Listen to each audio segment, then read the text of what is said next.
Karibu katika nyumba ya maarifa na ushauri. Hapa tunajifunza kuhusu biashara na uchumi. Na sasa moja kwa moja nikupeleke katika mafundisho ambayo nitaka kukupitisha kwa siku ya leo. Jina langu naitwa Lucas Selemani. Mimi ni mchumi, lakini pia nafundisha kuhusu masuala ya biashara na ujasiriamali. Ulishawahi kujiuliza kwamba una kiasi fulani cha pesa unataka uwekeze katika eneo fulani, lakini ukawa katika mtanziko au ukawa uelewi uwekeze katika eneo gani? Basi leo nitakupitisha katika elimu pana sana ili uweze kupata maarifa, na unapokuwa na kipato chako basi ufanye uwekezaji sahihi. Moja kwa moja nitakupeleka katika maeneo kadhaa. Kifursa mimi huwa nayagawa maeneo ya uwekezaji katika namna kuu 7, lakini huwa naongeza eneo la ziada ambalo ni uwezo wako binafsi au ujuzi wako, maarifa na taaluma. Hivyo huwa ni vitu vya msingi ambavyo wanatakiwa kuwa navyo kabla ya kufikiria uwekezaji mwingine, kwa sababu mtu yeyote ambaye ana ujuzi, ana maarifa au ana taaluma, ni rahisi kuziona fursa nyingi za uwekezaji, na ni rahisi pia kuwekeza katika namna ambayo ni sahihi, ambayo inaweza ikamlipa na asipate hasara.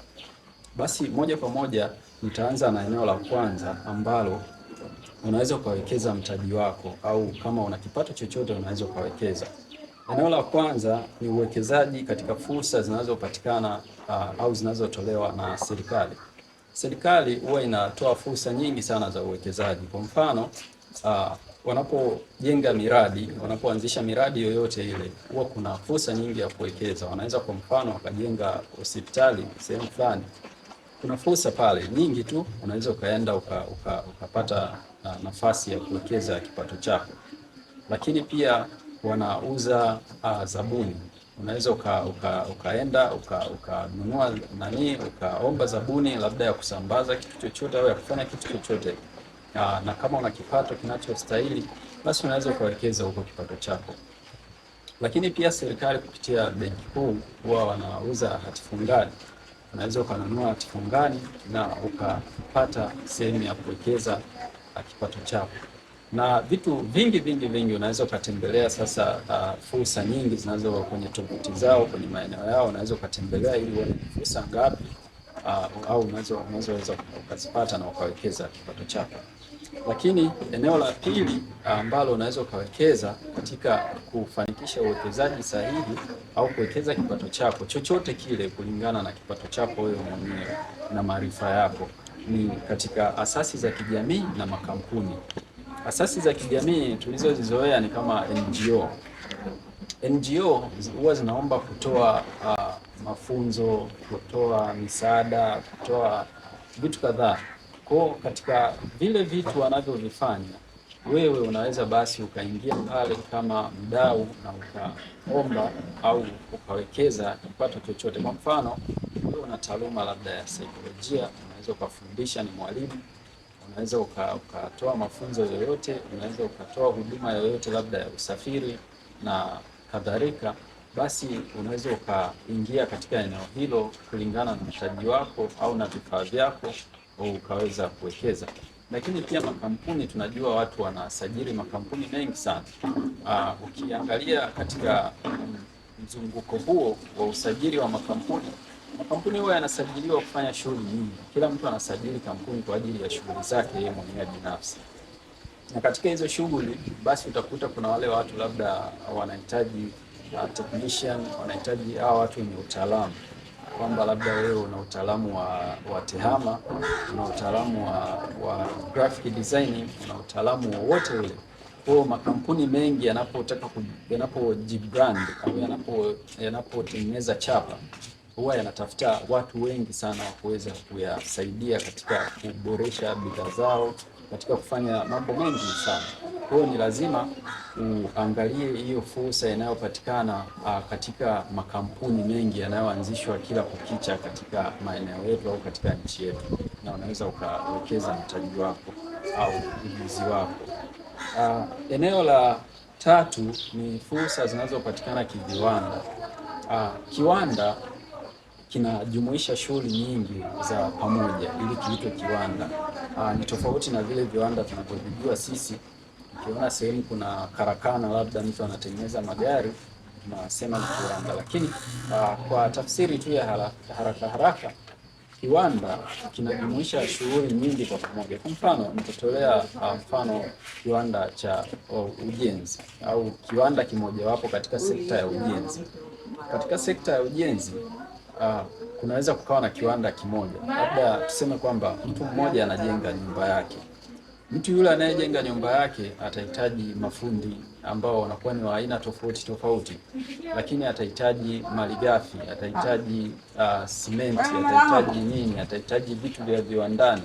Kwa katika mzunguko wote huo kuna fursa nyingi za kuwekeza. Watu huwa wanakimbilia kuwekeza katika eneo moja. Kwa mfano, wanapofungua zile hardwares, watu wengi wanakimbilia kuuza tu hardware, atauza mabati, atauza nini, lakini hawaangalii huku kwingine, labda kwa mfano auze kokoto, auze mchanga, au auze mbao, au auze hata ufundi wa kudesign, ile architecture ya kudesign nyumba kwamba inakaaje, au upambaji. Unaweza uka specialize wewe ukawekeza kwenye kupamba nyumba. Mtu akishajenga nyumba yake unamwambia bana, mimi naweza nikapamba nyumba yako. Kwa hiyo unaweza ukaziona fursa nyingi sana katika eneo hilo la kiviwanda, na viwanda vipo vingi. Viwanda vipo kwenye sekta zipo za aina 4, kuna sekta kuu 4, lakini katika hizo sekta kuna viwanda vingi ndani yake. Kwa hiyo hicho ni kiwanda kimojawapo ambacho nimekutajia. Sasa viwanda vipo vingi sana, unaweza ukatafuta tu mwenyewe alafu ukaangalia eneo la kuwekeza. Lakini fursa nyingine au eneo lingine la uwekezaji ambalo unaweza ukawekeza mtaji wako ni katika fursa za kisekta. Sekta ni mjumuiko wa shughuli nyingi, viwanda vinavyokuwa katika sekta tofauti tofauti. Sekta huwa zipo 4 kama nilivyotangulia kusema. Sekta ya kwanza huwa ni sekta ya msingi. Sekta ya msingi inajihusisha na uvunaji wa rasilimali, kwa mfano uvuvi, ufugaji, kilimo na vitu vingine, na uchimbaji wa madini. Ni sekta pana sana ambayo, kwa sababu sisi nchi yetu ina rasilimali nyingi sana. Kwa hiyo ukiwa na jicho la fursa au na maarifa au unafuatilia vitu, utaona katika sekta ya kwanza au sekta ya msingi kuna fursa nyingi sana. Unaweza ukawekeza labda kwenye kilimo cha bustani, unaweza ukawekeza kwenye kilimo cha maua, unaweza ukawekeza kwenye ufugaji wa nyuki, unaweza ukawekeza kwenye ufugaji wa mifugo, ufugaji wa ng'ombe, kuku wa kisasa na kadhalika. Unaweza ukawekeza kwenye uuzaji wa madawa. Kwenye viwanda vinavyopatikana kisekta humo, katika sekta ya kwanza au sekta ya msingi, kuna fursa nyingi unaweza ukaziona na ukawekeza kipato chako kulingana tu na kipato chako kinakuwa ni kiasi gani. Sekta ya pili huwa ni sekta inayohusu ujenzi, uzalishaji na usindikaji. Ujenzi ni mojawapo ya eneo la kisekta ambalo lina fursa nyingi sana kama nilivyotangulia kusema na nikatolea mfano wa nyumba. Lakini uzalishaji hapa tunaangalia watu wote wanaozalisha. Kuna watu wanazalisha sabuni za majumbani, kuna watu wanazalisha bidhaa kwa ajili ya kutumia majumbani, kuna watu wanazalisha bidhaa nyingi sana. Kwa pote humo kuna fursa nyingi sana unaweza ukaziona ukiangalia tu namna ambavyo uchumi unavyozunguka.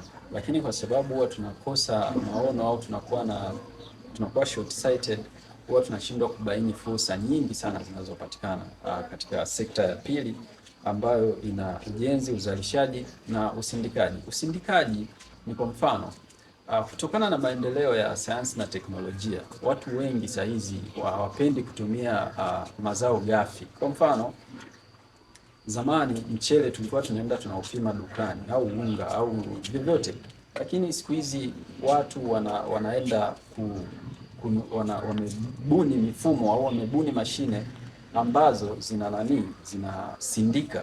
Mtu anakuwa na unga labda wa mahindi, anasindika ule unga wa mahindi, anakuwa na mchele, ana ugrade, anaweka grade 1, grade ya pili, grade ya 3 kwa sababu tu ya mahitaji. Lakini pia watu saizi hawataki kula vitu ambavyo vipo wazi, ndio maana watu wamekuja kuna fursa ya kuuza vifungashio. Ni fursa kubwa sana pia, unaweza ukaiangalia. Kwa hiyo katika sekta ya pili, hizo ni fursa nyingi za kiuchumi unazoweza ukazibaini au ukaziona. Lakini sekta ya tatu inahusu utoaji wa huduma, mawasiliano, usafirishaji, uuzaji bidhaa, starehe na burudani. Katika sekta ya tatu kwa mfano utoaji huduma. Utoaji huduma ni fursa ambayo watu wengi hawaioni. Utoaji wa huduma kwa mfano, wewe unaweza ukawa na kikundi chako, ukaanzisha kikundi au wewe na wenzio au hata wewe peke yako mkaanzisha huduma ya kuwa mnafanya usafi wa majumbani kama udogi. Mnaenda kwenye nyumba ya mtu, mnamsafishia nyumba yake, mnamfulia nguo, mnasafisha viatu na kadhalika. Ni katika miji inayokuwa au katika uchumi unaokuwa ni fursa kubwa sana. Kwa hiyo unaweza ukaangalia hiyo fursa ili uweze kuitumia. Kama una mtaji wako, unaweza ukawekeza basi katika eneo hilo ili uweze kufanikisha au kuwekeza mtaji wako katika usahihi. Lakini katika mawasiliano kuna fursa nyingine ambayo watu wanakuwa hawajigundui. Zamani kulikuwa kuna vitu vinaitwa internet cafe, lakini siku hizi internet cafe hakuna, kwa sababu ya teknolojia imekuwa, kila mtu ana kifaa chake cha simu, kwa watu hawahitaji internet tena. Lakini wewe unaweza ukasajili huduma ya kuuza mabando ya simu. Kwa mfano, ukafunga kifaa chako cha wifi sehemu na ukawa unatoa pale huduma ya kuwauzia watu huduma ya internet. Kwa ukawa unaweka huduma ya internet, labda unawaunga, ni kama tu mfumo wa zamani wa internet cafe, lakini sasa huu unakuwa ni wa kisasa zaidi. Kwa hiyo ni fursa kubwa sana ambayo watu hawaioni. Eneo lingine la kuliangalia au ambalo unaweza ukalitolea macho au ukawekeza katika sekta ya tatu ni eneo la usafirishaji. Usafirishaji ni kiwanda ambacho kina fursa nyingi sana. Kwa mfano, wewe unaweza ukaona miliki kampuni la kukatisha tiketi. Wewe unaweza ukaona miliki magari ya kusafirishia mizigo. Wewe unaweza ukaona miliki mtaji au zezetu na ukaamua kuwekeza katika eneo hilo la usafirishaji. Lakini pia uuzaji wa bidhaa. Katika eneo la uuzaji wa bidhaa ndipo watu wengi wamewekeza. Ndio hizi frame unazoziona mtaani zimejaa. Kila mtu anawekeza katika eneo la uuzaji wa bidhaa katika sekta ya tatu. Kwa hiyo unapaswa kuwa na maarifa ili uangalie unapeleka vipi mtaji wako, kipato chako katika uwekezaji unaoweza kukulipa kutokana na fursa nyingi inaweza kutajia, tofauti tu na ile eneo la uuzaji wa bidhaa ambalo almost watu wengi wanawekeza huko mitaji yao. Lakini pia kuna starehe na burudani. Katika starehe na burudani, watu wengi wanafungua nyumba za starehe au wanafungua mabaa, grocery na vitu vingine. Lakini pia kuna fursa nyingi hapa. Kwa mfano, wale watu wanaofungua baa au wanaofungua sehemu za starehe wanahitaji labda wapiga picha au wanahitaji watu ambao wanaweza wakawa wana madancers, wanahitaji bendi, wanahitaji waimbaji wanaoweza wakaimba, wanahitaji watu wengi ambao wanaweza wakahudumu katika eneo hili la starehe na burudani katika sekta ya tatu ya kiuchumi. Hiyo ni fursa kubwa sana, unaweza ukaiangalia katika pembe hiyo na ukawekeza unavyojua wewe ili uweze kupata manufaa. Eneo la tano katika mfululizo wangu wa maeneo ya kuwekeza au maeneo ambayo yana fursa unaweza ukawekeza mtaji wako ni kulingana na asili ya uchumi. Asili ya uchumi wa kila nchi huwa inategemeana. Kwa mfano, uchumi wa China sio kama uchumi wa Tanzania. Uchumi wa Tanzania sio kama uchumi wa Kenya. Ni uchumi ambao unakuwa una fursa tofauti tofauti, kwa sababu mfano watu wa China wenyewe wana viwanda vingi, kwa hiyo kule fursa ni viwanda. Lakini kwa Tanzania, kwa sababu uchumi wetu unakuwa unatoka katika hali ya chini kwenda hali ya juu, kuna fursa zinazopatikana katika asili ya uchumi wetu, na nitakupitisha kidogo katika maeneo tofauti ili ujue inamaanisha nini au upate maarifa. Kwa mfano, katika ukuaji wa tehama, wote tunaona mitandao ya kijamii ambavyo imeshamiri. Mitandao ya kijamii imekuwa ni mingi, teknolojia ya habari na mawasiliano imekuwa. Kwa hiyo kuna fursa ya kuanzisha labda maudhui ya mitandaoni wanawaita content creators, kuna watu wana TV za online, kuna watu wanaanzisha zile hard talk ambazo watu wanakuwa wanazungumza, na fursa nyingi. Kwa mfano watu wa IT na watu wengine ambao ni technician wanaweza wakafanyia service labda vifaa vya simu na kadhalika, lakini pia kuna uuzaji wa vifaa ambavyo vinahusika katika tehama. Zote hizo ni fursa ambazo unaweza ukaziona, lakini haishii hapo tu. Kwa wale ambao wanakuwa na wanajihusisha na mitandao kwa wingi, wanapata fursa ya kupata engagement, unaweza au endorsement. Unaweza ukafuatwa na makampuni yanataka kuwekeza kupitia umaarufu wako wa mtandaoni, yanakufuata. Unaweza ukawekeza ukafanya matangazo ya bidhaa, na usiishie tu kufanya vitu ambavyo havikusaidii au vinakuwa havikuingizii kipato. Kwa hiyo ni fursa kubwa, au ni eneo ambalo pia unaweza ukawekeza wewe mtaji wako, au ukawekeza juhudi zako na maarifa ili uweze kufanikiwa. Lakini unaweza ukawekeza katika ukuaji wa kasi wa sekta katika sekta ya fedha na benki. Tunajua uchumi wetu unakuwa, kwa hiyo maana yake mahitaji yanakuwa ni mengi, watu wanakuwa wanahitaji pesa, wanahitaji vitu vingi. Kwa hiyo ni fursa kwamba kutokana na mahitaji ya pesa au mahitaji ya ukuaji ya kupata fedha, watu wanawekeza katika eneo hilo. Kwa unaweza ukawekeza labda kuanzisha sehemu ya kufanya biashara ya miamala ya simu na kadhalika, au miamala ya kibenki, wakala wa kibenki na maeneo mengi katika eneo hilo. Unaweza ukawekeza katika maduka ya kubadilishia fedha. Ni eneo ambalo lina mahitaji makubwa sana, au lina fursa nyingi sana za biashara. Kama una kipato chako na ujuzi na maarifa au na rasilimali zingine, unaweza ukaliangalia kama eneo muhimu la kuweza kuwekeza.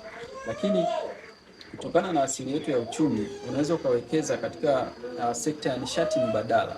Nishati mbadala ni nishati ambayo ni tofauti na hii tuliyoizoea, ambayo ni kuni, gesi na umeme. Nishati mbadala, kutokana na uharibifu wa mazingira, watu kwa wanachoma mikaa, dunia sasa hizi inahama katika matumizi ya nishati za mafuta na kadhalika, kwa sababu wanatafuta nishati mbadala. Kwa hiyo ndio maana watu wameanzisha magari yanayotumia sola na kadhalika.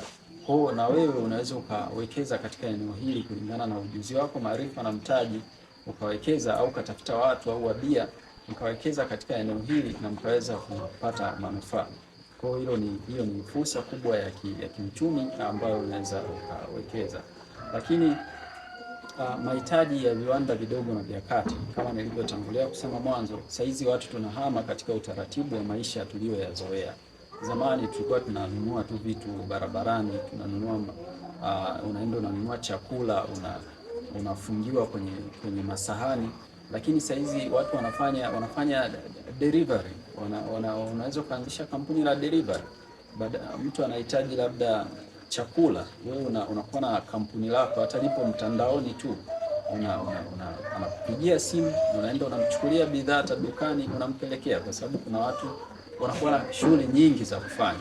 Kwa unaweza ukawekeza katika eneo hilo, ukanunua labda hata vifaa vya usafiri, ukanunua vifaa vya mawasiliano na tehama, ukanunua vitu vingi ambavyo vikakufanya ukawekeza katika eneo hilo ambalo